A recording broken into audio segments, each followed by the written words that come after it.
करबे सखी। अरे का बात बा हो? सुना सुनावा। हरे मालीपुर ले आइल रिया, मालीपुर ले आइल रिया हरन मोर जोर हाँ जोर हाँ जोर। ए सखी का हो? खुशी उठेला पोरे पोर घरवाए हे राजा मोर।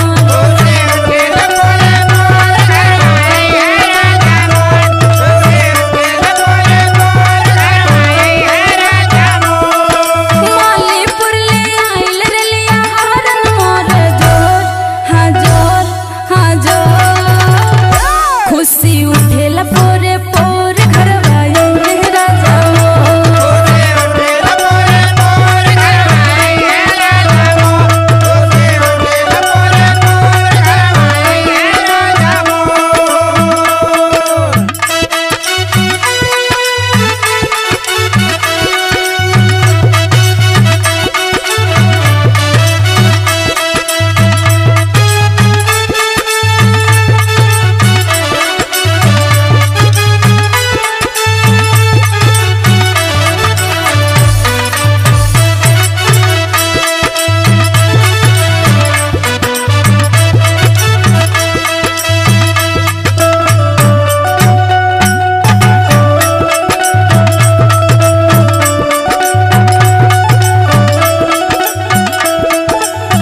अच्छा सखी, तब तोरे खुशी ठिकाना ना बा।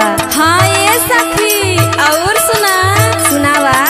दिलावा के बात अपन राजा के बताइबे।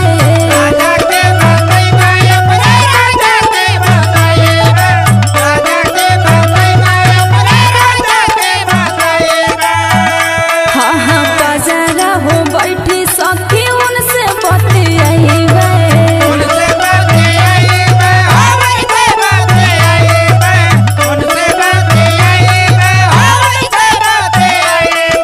दिलावा के बात सखी राजा से बताइबे। बाजारा हो बैठी सखी उनसे बतियाइबे। और सुना सखी सुनावा। प्यार करब हम खूब सखी, प्यार करब हम खूब सखी होई जाई भोर हाँ भोर हाँ भोर। ए सखी आगे सुना बोला। खुशी उठेला पोरे पोर घरवाए हे राजा मोर।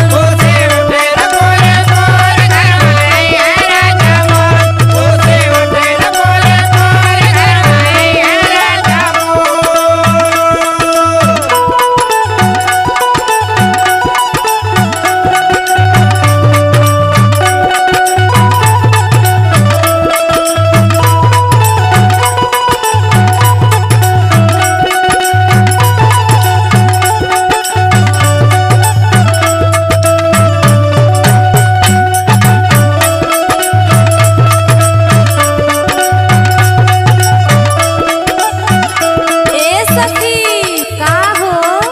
अरे हम इतना खुश हई कि हमार जीरा बड़ा गदगद होई के बहू। अरे सखी तो देखले में लगा था। हाँ ये सखी और सुना झूमता सखी आज मनवा हमार हो।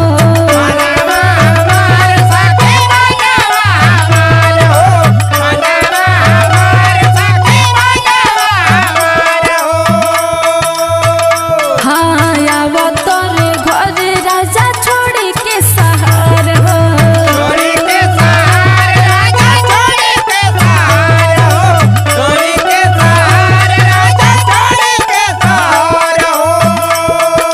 झूमता सखी आज मनवा हमार हो। आवत रे घर राजा छोड़ के सहार हो। हर दिल करता वे सखी, दिल करता वे सखी करे खूब सोर हाँ सोर हाँ सोर। हे सखी का हो? खुशी उठेला पोरे पोर घरवाए हे राजा मोर।